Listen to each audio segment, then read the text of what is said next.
Hello viewers, welcome to Learners Region. इस video में हम देखेंगे intro to ChatGPT by ChatGPT. यहाँ हम चैट जीपीटी से ही इसके बारे में जानेंगे। तो चलिए शुरू करते हैं। सबसे पहले देखते हैं कि हम चैट जीपीटी को स्टार्ट कैसे करें।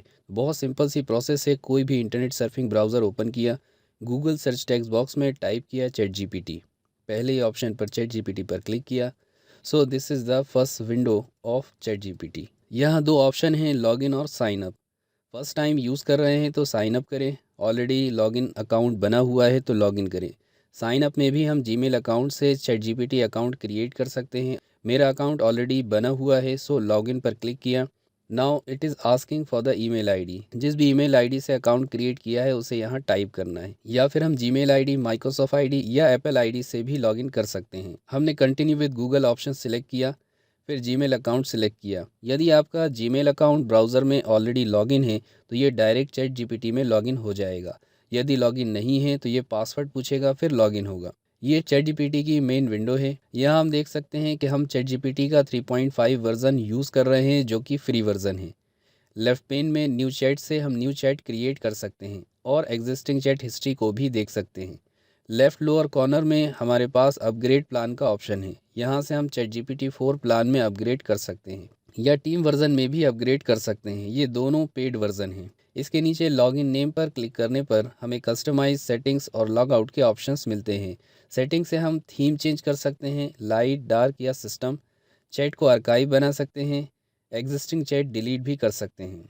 यहाँ हमने थीम को डार्क किया। यहाँ हम इससे जो भी क्वेश्चन पूछते हैं उसे प्रॉम्प्ट कहते हैं। यहाँ लोअर साइड में प्रॉम्प्ट के कुछ सैंपल्स दिए गए हैं, जैसे explain the code, write an email. फिर मेन टेक्स्ट बॉक्स है, यहाँ हम प्रॉम्प्ट्स टाइप करते हैं। यहाँ नीचे एक मैसेज है, chat GPT can make mistakes, consider checking important information.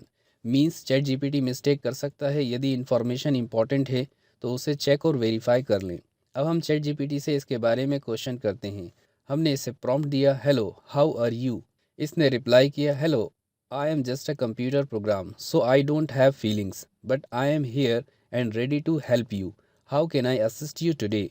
इसने बताया कि ये कंप्यूटर प्रोग्राम है, इसलिए इसके पास कोई फीलिंग्स नहीं है, बट ये आपकी मदद करने के लिए तैयार है। फिर हमने इससे पूछा, इंट्रोड्यूस योर सेल्फ, आप अपने बारे में बताइए। इसने रिप्लाई किया, certainly I am ChatGPT, a language model created by OpenAI. I belong to the GPT 3.5 architecture. इस टेक्स्ट को हम हिंदी में भी कन्वर्ट कर सकते हैं। हमने प्रॉम्प्ट दिया, show this in Hindi script. इसने हिंदी में रिप्लाई किया, मैं चैट जीपीटी हूँ, ओपन एआई द्वारा बनाया गया एक भाषा मॉडल हूँ। मेरा शीर्षक GPT 3.5 है, जो जेनरेटिव प्री ट्रेंड ट्रांसफार्मर 3.5 का प्रतीक है। मेरा उद्देश्य आपकी सहायता करना और मेरे प्राप्त इनपुट के आधार पर मानव जैसा टेक्स्ट उत्पन्न करना है। आपको किसी भी प्रश्न या जानकारी की आवश्यकता है या बस बातचीत करने का कोई मन है तो कृपया मुझे बताएं, मैं आपकी कैसे सहायता कर सकता हूं। इसके पास मल्टीलिंगुअल कैपेबिलिटी है, जिससे हम मल्टीपल लैंग्वेजेस में इससे रिप्लाई या रिस्पॉन्सेस ले सकते हैं। अब हमने इससे पूछा, what do you mean by GPT, show answer in Hindi script also. इसने हमें सिर्फ हिंदी में रिप्लाई किया। यहाँ ये कॉन्टेक्स्ट को समझ नहीं पाया। हमने प्रॉम्प्ट को रिफाइन किया, show answer in Hindi and English both. अब इसने दोनों में रिप्लाई किया, लेकिन बहुत बेसिक ही बताया। अभी भी इसने हमें बहुत शॉर्ट में बताया।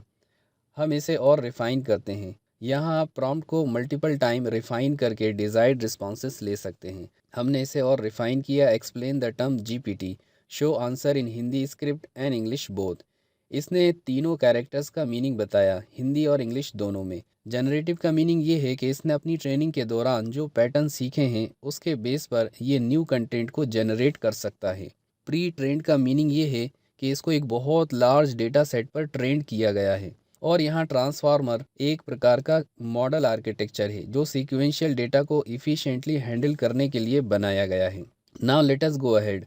अब हम ये जानना चाहते हैं कि इसके एडवांटेजेस क्या हैं। सो हमने प्रॉम्प्ट दिया, व्हाट आर योर एडवांटेजेस। इसने हमें 5 बेसिक एडवांटेजेस बताए।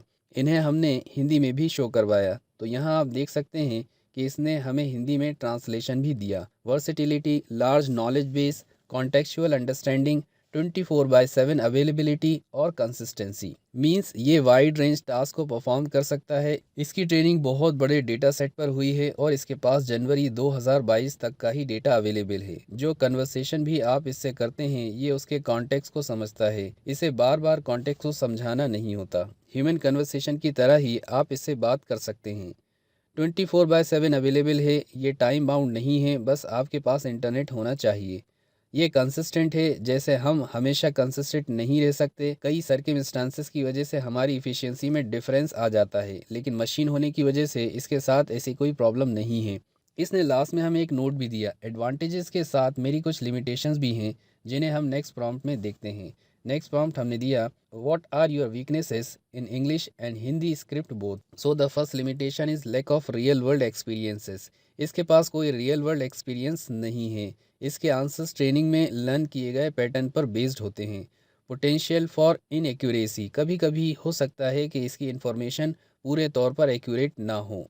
नो पर्सनल ओपिनियंस, इसके पास कोई पर्सनल ओपिनियन, बिलीव्स और इमोशंस नहीं है। ये सिर्फ पैटर्न्स के आधार पर इंफॉर्मेशन देता है। डिपेंडेंस ऑन इनपुट क्वालिटी, जितना रिफाइन, स्पेसिफिक और क्लियर इनपुट होगा उतना एक्यूरेट रिस्पांस ये देगा। एम्बिगियस और अनक्लियर इनपुट इसकी एक्यूरेसी को इफ़ेक्ट कर सकते हैं। तो ये सब इसकी कमियां हैं। इनको ध्यान में रखते हुए अगर हम इससे कन्वर्सेशन करेंगे तो हम इससे बेहतर रिस्पॉन्सेस ले सकते हैं। अब हमने इसकी कैपेबिलिटीज़ का क्वेश्चन किया। सो ये कैपेबल है इन सारे कामों के लिए। इसके पास टॉपिक्स की वाइड रेंज है जिससे हम कई तरह की इन्फॉर्मेशन रिट्रीव कर सकते हैं। ये ह्यूमन लाइक टेक्स्ट जनरेट कर सकता है जिससे हम क्रिएटिव राइटिंग कर सकते हैं, आर्टिकल्स, स्टोरीज और कई टेक्स्ट बेस्ड कंटेंट लिख सकते हैं, लैंग्वेज ट्रांसलेशन कर सकते हैं, कोडिंग में हेल्प ले सकते हैं, कन्वर्सेशनल मैनर में इंफॉर्मेशन ले सकते हैं, स्टेप बाय स्टेप मैनर में प्रॉब्लम को सॉल्व कर सकते हैं। अपार्ट फ्रॉम दीज ये और भी बहुत सारे कामों में हेल्प कर सकता है।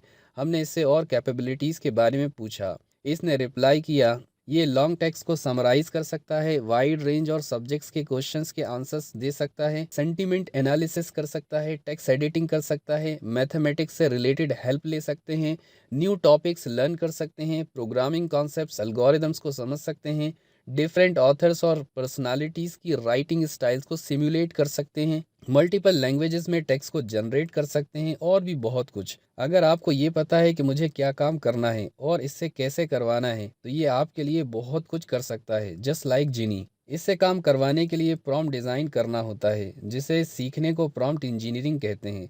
अब हमने इससे इसकी एक्यूरेसी के बारे में पूछा तो इसने कुछ फैक्टर्स बताए कि मेरी एक्यूरेसी इन फैक्टर्स पर बेस्ड है, जैसे training data, input clarity, up to date information. इसके साथ ही इसने हमें वेरिफिकेशन के लिए भी कहा। साथ में इसने ये भी बताया कि इसके रिस्पॉन्सेज को सप्लीमेंट की तरह यूज़ किया जाए, ना कि सब्सिट्यूट की तरह, और उनको वेरीफाई कर लिया जाए। अब हम इससे पूछते हैं कि कौन कौन इसे यूज़ कर सकता है। हमने इसे प्रॉम्प्ट दिया, who all can use you. So इसे वाइड रेंज ऑफ यूज़र्स के लिए डिज़ाइन किया गया है। इसे students, researchers, writers, content creators, developers, language enthusiast, professionals, journal users use कर सकते हैं। हमने कहा कुछ और यूज़र के बारे में बताएं। इसने शो किया educators, entrepreneurs, language learners, medical professionals, technology enthusiast, travellers, legal professionals, human resources, creatives, curious minds and all. कोई भी जिसके माइंड में कोई क्वेश्चन हो और वो उसका क्विक आंसर चाहता है, वो चैट जीपीटी का यूज़ करके उस क्वेश्चन का आंसर या उस क्वेश्चन के बारे में आइडिया ले सकता है। आई होप अब आप चैट जीपीटी के बारे में जान गए होंगे कि ये क्या है, इसके एडवांटेजेस क्या हैं, इसकी लिमिटेशंस क्या हैं, ये क्या क्या कर सकता है और इसे कौन कौन यूज़ कर सकता है। आई होप ये वीडियो आपको अच्छा लगा होगा। वीडियो को लाइक करें, शेयर करें, कमेंट्स करें। इस तरह के वीडियोज़ और पाने के लिए चैनल को सब्सक्राइब करें। Thanks for watching. मिलते हैं नेक्स्ट वीडियो में। Till then, goodbye and take care.